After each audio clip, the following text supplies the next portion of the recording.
For me, I kind of, I think even before I initially went, I think I was kind of born to do it. I always did wanted to as a kid, but nothing was really going on. It wasn't until my early 30s that September 11th, 9/11 happened, and that's what prompted me to enlist. So were you playing Doom or were you ego shooting and into tanks all your life? No, not so much.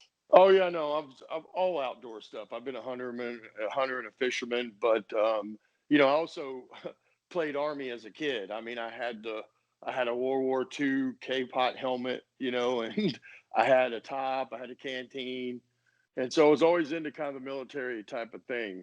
However, when I graduated high school, there wasn't really anything going on. I mean, not even Desert Storm until a little bit later in Mogadishu, but there wasn't really any reason. I don't know. I just didn't feel the call at that time. But certainly after September 11th happened, I was in a terrible sales job that I was either going to get fired or quit soon. So I was going to be making a change, and I just felt the call at that time, and so I did it. Did you know any war veterans by that Oh, time? no, actually, when I enlisted, no. I wish I had. It would have helped me when I went in to do the negotiations, so to speak, with the job counselors and stuff like that before you enlist. So I didn't really. I mean, my grandfather was in the Pacific and made 11 or 8 of the 11 landings. That was on my mother's side, and on my dad's side, he was the vice president of a shipbuilding company that built ships for the government back in those days. And I'd known some Vietnam veterans, but specifically at the time that September 11th happened, I really didn't have any contact with any veterans. So no stories about trauma. Oh And no, what well did I certainly do. I mean, I was blown up. I was hit by a roadside, which is called an EFP, or an explosively formed penetrator or projectile. And so it definitely it didn't knock me unconscious, but I definitely was confused, and then I certainly experienced some sort of type of head injury from that. Now, in my medical records, once I got back to the United States, there's really no mention of it. However, they did mention in Germany and over in Iraq that I had a severe concussion, and I know when I woke up, I was conscious through the whole thing, but once I got to the cash or the emergency room that night, they put me under. I woke up 5 days later and I was in San Antonio, Texas at Brooke Army Medical Center. And I had no recollection of the days in between or even the travel or getting there. So I didn't know what had happened. I just knew that one minute I was in Baghdad, next minute I was in San Antonio. And I had, if you've seen people that have had damage to their eyes from a head injury where it's like the whites of their eyes are red and look like blood, that's what mine looked like for a couple of months after the initial injury. what did you get drugs?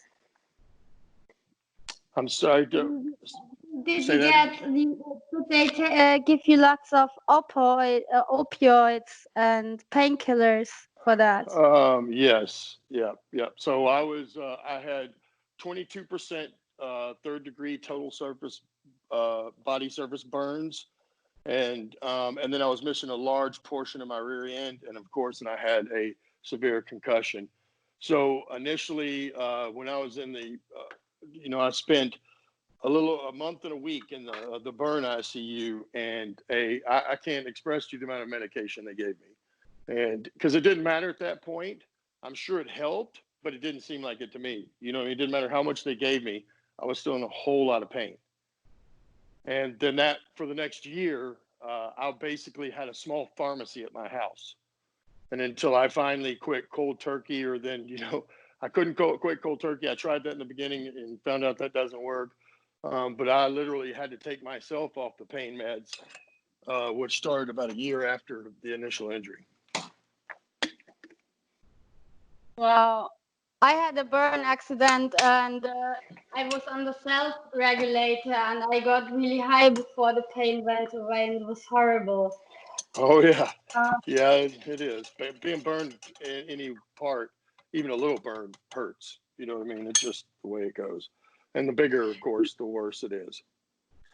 You went over there, but did you go during the operation? Were you part of the Operation Swarmer in March 2006?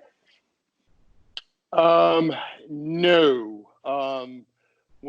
So the first time I went was during the initial invasion, and I was a private in the infantry, and I was with 3rd Infantry Division, and specifically 2-7 Infantry.